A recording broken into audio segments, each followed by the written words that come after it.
Fala galera, salve comunidade tricolor, tudo bem com vocês? Sextou, véspera de jogo contra o Fluminense, mas hoje eu vou fazer um vídeo diferente, né? Eu vou começar a responder algumas perguntas que as pessoas me fazem, ou no Twitter, ou aqui pelo YouTube, ou no TikTok, no Kawaii, no Facebook, né? As pessoas, ou pessoalmente mesmo, algumas pessoas me fazem algumas perguntas. Tá? Então é sobre isso que vou falar nesse vídeo. Antes, obviamente, eu te peço aquele like esperto, aquela inscrição que vai nos ajudar bastante, apertar lá gostoso o badalo do alê, o sininho, né, para você receber todas as notificações, né, quando sai um vídeo novo no canal. E comente, compartilhe com todos os tricolores, valeu? Isso ajuda muito a gente a crescer aqui no YouTube. A pergunta de hoje é a pergunta da Milena, minha amiga, minha querida Milena. Um beijo para você. E ela me pergunta o seguinte: quais os 5 melhores jogadores que eu vi atuarem com a camisa do Fluminense? Bom, Milena e demais tricolores, é uma lista difícil, né? Só 5. Né? E eu com 51 anos, então eu vi muita gente boa jogar pelo Fluminense, mas eu vou falar daqueles que eu me lembro bem, né? Porque eu me lembro, por exemplo, do Rivelino jogando com a camisa do Fluminense, mas espasmos de lembrança, vamos dizer assim. Né? Eu não tenho grande lembrança do Rivelino, senão eu estaria certamente nessa lista dos 5 melhores. Tá? Então eu criei um critério. Né? Muita gente tem um grande jogador pela raça, e eu acho raça fundamental. Mas o meu critério vai ser, né, técnica e prazer que eu tive em ver esse jogador jogar. Então pode parecer que houve alguma injustiça com um jogador ou outro, mas não. É um critério que eu criei. Né? A qualidade técnica e prazer que eu tive ao ver o cara jogar, né? Ou seja, um cara que se transformou num ídolo para mim, né? Ao longo desses mais de 40 anos acompanhando o Fluminense. Beleza? E você? Quais os 5 melhores jogadores que você viu atuar com a camisa do Fluminense? Escreve aqui nos comentários e coloca a sua idade também para poder contextualizar, porque as gerações são diferentes e as referências são diferentes, né, para a gente poder, depois, quem sabe, conversar sobre isso também, numa live, talvez. Vou começar a lista por um goleiro, tá? E, galera mais nova, não é o Cavalieri. Tá? O goleiro que eu falo é um goleiro que foi tricampeão carioca pelo Fluminense e campeão brasileiro em 1984.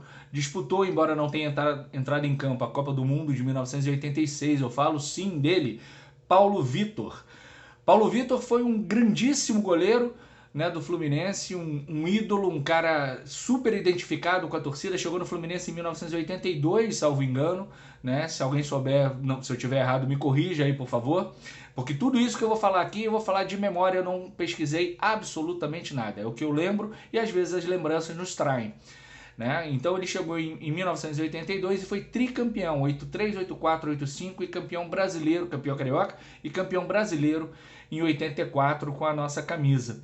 Né? Um goleiro espetacular. E eu vou citar 2 momentos do Paulo Vitor, um até mais pro jocoso e o outro genial. Tá? O primeiro, os 2 contra o nosso freguês, né? Contra o Flamengo. O primeiro em 1982. O Flamengo tinha aquele timaço com Zico, Adílio, Andrade, Leandro, Júnior, perdão, e companhia limitada. E o Fluminense vinha reconstruindo o seu time, né? Tava começando a construir o time que viria a ser tricampeão carioca e campeão brasileiro. No Fla-Flu, em 82, pelo Campeonato Carioca, né, 0x0, 0x0, 0x0, 45 minutos do segundo tempo, escanteio para o Flamengo. Paulo Vitor, aos berros, desesperado, balançava os braços e gritava acabou, acabou, acabou, querendo que o árbitro terminasse o jogo naquele momento. Mas o árbitro permitiu a cobrança, né, e a bola acabou sobrando para o Paulo Vitor. Ele sai correndo, dá um chutão, e ele diz, né, já disse, eu não sei se ele continua dizendo, mas ele já disse que ele viu o Amaury. Mas pra mim, Paulão, desculpa, Paulo Vitor, meu ídolo, né? Você deu uma bicuda pra frente, que é sempre assim que o juiz acaba os jogos. Ou pelo menos acabava antigamente. Né? Deu uma bicuda pra cima, só que o Flamengo foi todo pra área do Fluminense e ficou só o Andrade no meio campo, marcando o Amaury, centroavante do Fluminense, que perdia gol, que era um absurdo. Era raçudo, tinha vontade, mas perdia muito gol. o Andrade escorrega, o Amaury entra e faz o gol da vitória numa assistência do Paulo Vitor. O segundo momento é 1984, decisão do Campeonato Brasileiro, né? O Fluminense com alguns desfalques, mas com um timaço. O Flamengo também com um grande time, já não tão bom quanto de 82 e 83, mas um grande time. Né? Tinha o Fidiol no gol, tinha Adílio, tinha Andrade, né? Um grandíssimo time. E Paulo Vitor, tinha 150 mil pessoas no Maracanã, 150 mil vivos e um urubu morto. Algum imbecil levou um urubu, algum imbecil rubro-negro, obviamente, levou um urubu para o Maracanã e soltou o bicho no Maracanã. Com as torcidas gritando, 150 mil pessoas gritando, o bicho enlouqueceu e deu um banzai na torcida do Fluminense. Eu não lembro se foi na Yang, acho que foi. E alguém abateu o bicho com a bandeira e aí pisaram no bicho e jogaram o corpo na geral, e da geral jogaram o corpo fora do campo, mas no gramado do Maracanã. Né? O imbecil levou e o bichinho que acabou sofrendo. Mas naquele jogo, Paulo Vitor fez 3 defesas absurdas, monumentais. Né? Uma no chute do Helder, outra do Tita e outra, eu não lembro se é Adílio ou Adalberto, acho que é Adalberto. Que acho que inclusive foi a mais difícil delas.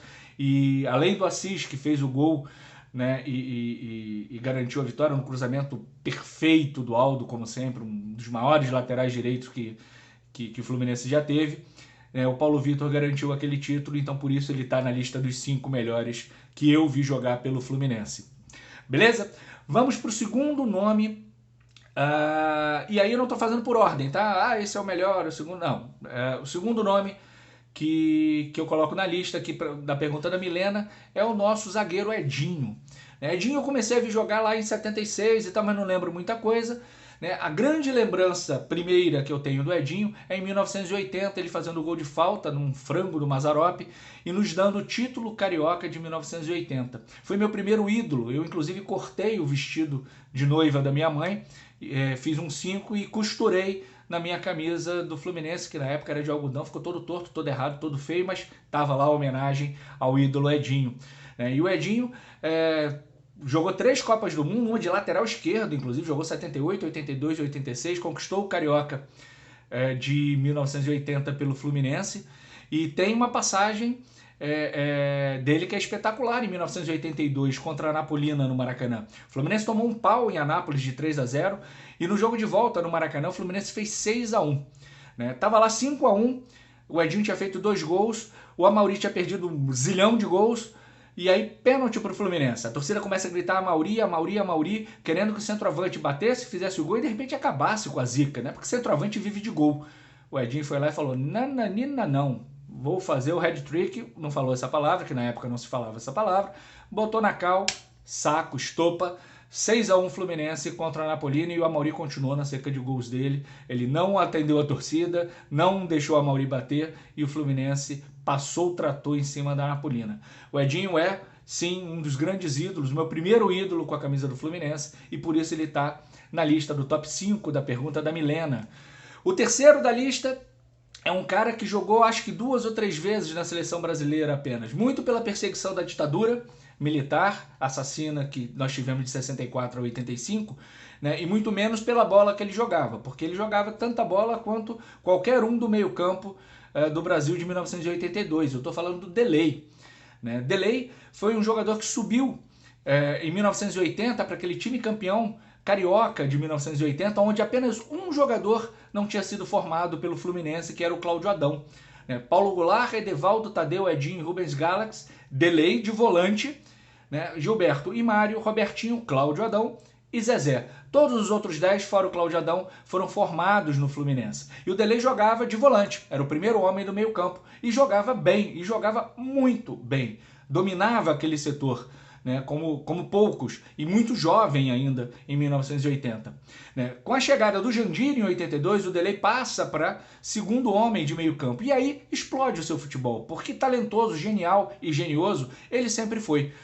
E, inclusive em 83 ele faz o lançamento para o Assis fazer o gol aos 45 minutos do segundo tempo, naquele jogo mágico, que eu estava no Maracanã, e pela primeira vez eu xinguei meu pai de tudo quanto foi nome, porque ele queria ir embora antes do jogo terminar, e eu falei que era para ele ir, que eu ia sozinho, e acabou que ele ficou, e a gente viu o gol do Assis aos 45 minutos do segundo tempo contra o nosso freguês, contra o Flamengo em 1983. né? Delay, em 1985, o Fluminense ganha o tricampeonato estadual, né? O Marinho faz 1-0 aos 4 minutos, né, do primeiro tempo, o Romerito empata aos 18 do segundo, o Paulinho de falta faz o gol do título aos 30 do segundo tempo e aos 45, né, um lançamento para o Cláudio Adão, que aí nesse momento jogava no Bangu. O Vica puxa o Cláudio Adão, derruba o Cláudio Adão. O José Roberto Reit, o árbitro, disse que ele já tinha acabado o jogo, e aí cria uma confusão, os jogadores do Bangu partem para cima, a turma do Castor de Andrade parte para cima, não sei como é que não mataram o José Roberto Reit ali em campo naquele dia, mas o fato é que duas coisas aconteceram. Uma, que não houve pênalti, foi fora da área. Eu não sei se ele desse, se ele daria dentro ou fora, mas foi fora da área. Se vocês pegarem o vídeo e pararem na hora do contato, na hora da falta, o Cláudio Adão está fora da grande área, então seria falta fora da grande área. Perigosa, mas fora da área. O segundo foi que aquela confusão danada, os jogadores sem saber o que fazer, e o Delay lá, deitadão no gramado, né, só escorado com o braço. O repórter chega para ele, fala alguma coisa, pergunta e aí, como é que é e tal, a porrada comendo solta, e ele só fala assim, estava escrito há 3.000 anos atrás, e dá uma risada. Né? Era o tricampeonato do Fluminense, o tricampeonato carioca, né? Em 84 também teve o Campeonato Brasileiro, onde ele teve uma participação espetacular. Então Delay está na lista dos 5 melhores que eu vi jogar nesses 40 e poucos anos, né, que eu assisto aos jogos do meu amor, do seu amor, do nosso amor, o Fluminense. Beleza? O quarto nome, esse é indiscutível. Eu acho que está na lista de 10 entre 10 tricolores. Né? Se trata do segundo maior artilheiro do Fluminense de todos os tempos, Dom Fredon, Frederico Chaves Guedes. Né? Por muito tempo eu xinguei o Fred porque ele não era profissional. Né? Enquanto devia estar descansando, ele estava na balada, estava tomando caipisaque, estava surfando. Né? Mas o fato é que o cara é um gênio dentro da grande área, né? Um dos maiores artilheiros que a gente viu, um dos melhores artilheiros, maiores não porque não fez tantos gols quanto outros, mas um dos melhores artilheiros que a gente viu no futebol brasileiro. Fred chegou em 2009 e no dia 15 de março de 2009 estreou pelo Fluminense contra o Macaé e já meteu 2 gols logo de cara. Né? E aí o Fluminense não fez uma grande campanha no Campeonato Carioca de 2009, né? E no Brasileiro, o Fluminense vinha do trauma, né, da perda da Libertadores em 2008, e no Brasileiro foi pior ainda. Né? Fred não era um atleta, não se entregava como atleta, né, e se machucava muito. Eu me lembro num jogo contra o Internacional no Maracanã, empate, se eu não me engano, em 2-2, o Fred se machuca, sai muito vaiado pela torcida. Só que a redenção veio logo depois. Fred se recuperou, voltou a jogar e desembestou a fazer gol. Fez no Palmeiras, fez no Atlético, saiu fazendo gol no Vitória, saiu fazendo gol em quase todo mundo e liderou ao lado do Conca, né, a fuga do rebaixamento, e ainda chegamos ao vice-campeonato da Sul-Americana, que aí foi mais um momento de baixa do Fred, né, quando o Fluminense ganha 3-0, ele é expulso. E ali, basicamente, acabaram-se as esperanças do Fluminense fazer o 4º gol e levar para os pênaltis, ou até de fazer o 4º e o 5º e ser campeão sem a necessidade das penalidades máximas. Mas o fato é que o Fred se reinventou e em 2012 ele foi um grande jogador do futebol brasileiro, artilheiro do Campeonato Brasileiro, campeão da Taça Guanabara, campeão carioca, campeão brasileiro, e só não foi campeão da Libertadores também porque se aliou o azar, a falta de planejamento, que sempre existiu no Fluminense.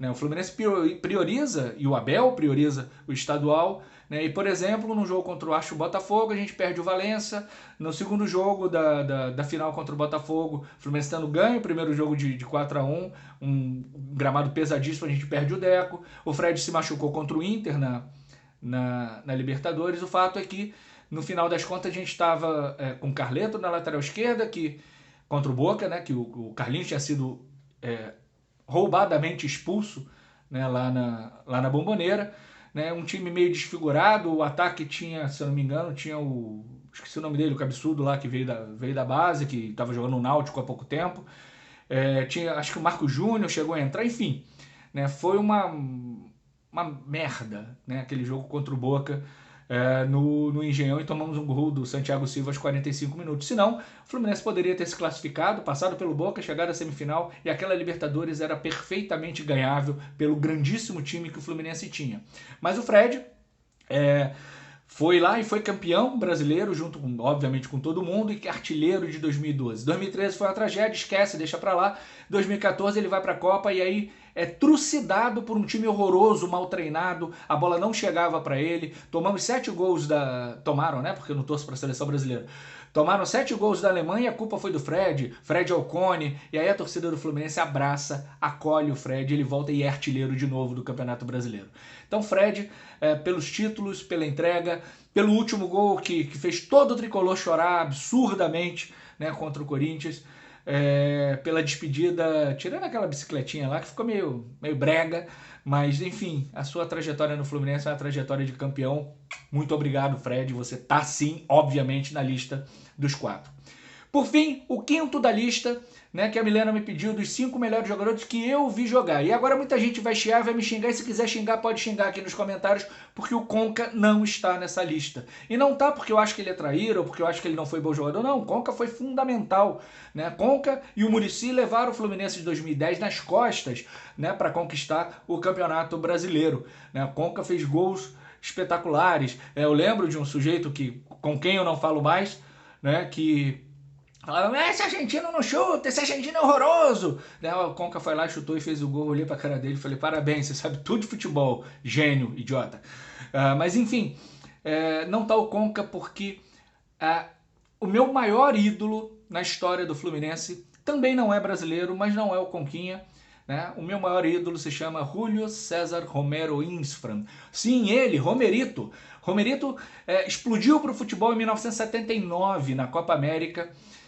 E aí logo depois ele foi para o Cosmos, né, jogava lá com o Carlos Alberto Torres. Carlos Alberto Torres falava de Fluminense, falava de Fluminense, falava de Fluminense. Romerito se interessou em conhecer o Fluminense e o Capita, né, o eterno e saudoso Capita, né, fez meio que uma ponte ali para que o Romerito viesse para o Fluminense. E ele chega, né, a torcida vai ao aeroporto e o recebe com uma tremenda festa, né, e rapidamente ele se encaixa. E era o elo que faltava para aquele time desabrochar rumo à conquista do Campeonato Brasileiro, porque o Carioca já tinha conquistado. O time era Paulo Vitor, Aldo, Duílio, Ricardo e Branco, Jandir Delei, Assis, Leomir, Washington e Tato. Leomir sempre foi um grande jogador, um muito bom jogador, mas era volante. Então, na prática, a gente tinha o Jandir e o Leomir, que eram volantes, o Delei, que começou como volante, né, e o Assis, que era um meio atacante. Ninguém fazia muito. O Delei, que se movimentava por ali, com a genialidade dele, mas o Romerito caiu como uma luva naquele time. E aí o Fluminense cresceu de produção, classifica. O Fluminense começa o Campeonato Brasileiro com uma derrota para o Santos por 1-0 no Maracanã. Né? Aí depois ele ganha os seus jogos, empata o último contra o Santos, não lembro se foi na Vila ou se foi no Morumbi, provavelmente no Morumbi. Se classifica para a segunda fase, na segunda fase se classifica e chega nas quartas de final contra o Coritiba. Primeiro jogo em Curitiba, 2-2. No segundo jogo, um show, um espetáculo de Romerito, Assis, René e Washington. Infelizmente, os 3 últimos já falecidos. Né? E o Fluminense faz 5-0 no Coritiba e se classifica para a semifinal contra o Corinthians. O Corinthians que tinha eliminado o Flamengo com uma goleada de 4-1. Né? O Corinthians tinha Sócrates, Casagrande, Birubiru, Edson, Carlos no gol. Era um grandíssimo time. E o primeiro jogo era lá em São Paulo. Eu me lembro de ligar pro meu primo vascaíno, que é vascaíno por teimosia, porque o sobrenome dele, gente, é Fluminense. Né? O sobrenome dele é Fluminense. Né? O sobrenome completo dele é Chagas Fluminense. O sobrenome é Fluminense, mas o cara torce pro Vasco porque o pai é português. Né? Então ele é teimoso e ele me disse assim, hahaha, vocês não vão passar pelo Corinthians, afinal é Vasco e Corinthians. O Vasco pegou o Grêmio na semifinal, o Fluminense pegou o Corinthians, foi a São Paulo, Romerito deu um show, o Fluminense deu um show. Primeiro gol, Assis de cabeça no primeiro tempo, o segundo gol num contra-ataque puxado pelo Washington, inclusive, né, pela direita, a bola sobrou pro Tato, 2-0. Viemos pro Maracanã, 0-0 e não saiu o gol do Romerito porque a bola bateu em todo mundo do Corinthians que estava dentro da pequena área e a bola acabou não entrando. Né? Na final, Romerito faz o gol do título no primeiro jogo, o segundo jogo 0-0, jogaço, aliás, um dos melhores 0-0 que eu já vi na minha vida, 128 mil pessoas no Maracanã no dia 27 de maio de 1984. Romerito jogou no Fluminense, se eu não me engano, até 1989. Em 87 ele faz um golaço contra o Vasco na Copa União.